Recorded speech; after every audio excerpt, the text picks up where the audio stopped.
Strawberries.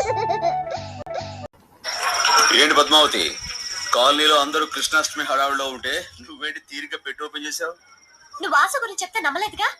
కొంపదీసి ఇప్పుడు నమ్మించే programme పెడతావా ఏంటి? నిన్ను నమ్మించాల్సిన అవసరం నాకేం లేదు, కానీ నమ్మిస్తాను. అది సరే గాని పద్మావతి, ఈ సదరు వాసు అనేవాడు ఏం చేస్తుండేవాడు?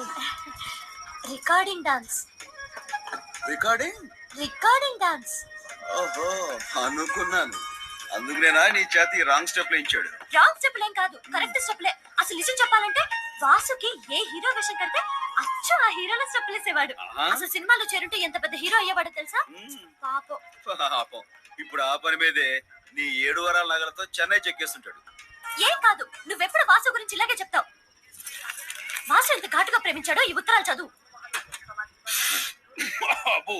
చాలా ఘాటు ప్రేమ, ముక్కు పుటలు అదిరిపోతున్నా. నువ్వే వెగతాళి చేయక్కర్లేదు వాసుని. ఈ ఉత్తరం చూడు, రక్తంతో రాశాడు తెలుసా? ఎవరిని మర్డర్ చేసి? కోడినా మేకనా అని. అదే మరి, తన రక్తంతో రాశాడు తెలుసా? చూడు. అబ్బో, అంత కలర్ ఇచ్చాడేంటి? దాంతో నువ్వు మనసు పారేసుకున్నావా? నేనే ఉత్తునే మనసు పారేసుకోలేదు. నా గురించి కవిత్వం రాశాడు తెలుసా? ఆహా, గురువు గారికి అంత టాలెంట్ ఉందేంటి? ఏం రాశాడు? నాకు సిగ్గిస్తుంది, నువ్వే చదువు. అబ్బా, నాకెందుకమ్మా అంత అదృష్టం? నువ్వు చదివి వినిపించు, తరిస్తా. ప్రియాతి ప్రియమైన పద్మావతికి నిన్ను చూడగానే నేనేంటో అయిపోయాను. నాకేదో వచ్చేసింది. వస్తే మాయరోగం వస్తుంది. అదే మరి ఎగతాలు అవుతున్నది. నేను చదివేది నువ్వు వినంతే. చదువు. పద్మావతి పద్మావతి, నీ ఎర్రని మూతి చూడగానే పోయింది నా మతి, అయిపోయింది నా మనసు కోతి. దాంతో నీ పని అయిపోయింది, అదో గతి. రామకృష్ణ గారు, లేకపోతే ఏంటి? కోతి గీత రాశాడంటే అది కవిత్వం కాదు, కపిత్వం. చేతరాత్రులు వాడు.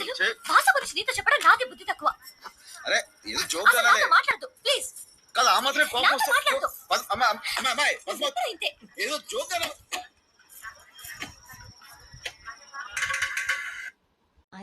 Thank you for watching. Please subscribe.